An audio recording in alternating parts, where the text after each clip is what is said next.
YouTube ගිහලා මුලී කරලා සබන් දාලා ක්‍රීම් දාලා ලිප්ස්ටික් ගහලා මේකප් ගහලා ෆිල්ටර් දාලා වීඩියෝ දාන්නේ නා சரிද එන්න කැමැත්තට තමයි මම වීඩියෝ පොඩ කරනවා உங்களுக்கு விருப்பம்டா பார்த்து කරන්න නැත්නම්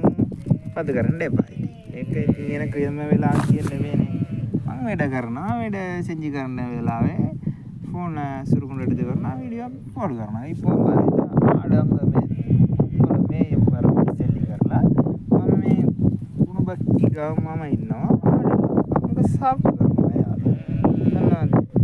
තක්කාල එන්න සිරි රෝස්ටි කරලා දානවා කැමති නැණි පද කරන ඉල්ලඩි පද කරන அதுக்கு செல்லுங்க முழிட்டு வந்து எல்லாம் வீடியோ போட்டு කරන්න බෑ මට නැද්ද අයියා සෙල්ලි වැඩන්නේ බලන්නකො ජුණ්ඩ අයියා මෙයාගේ ෆේස් එක කතාවේ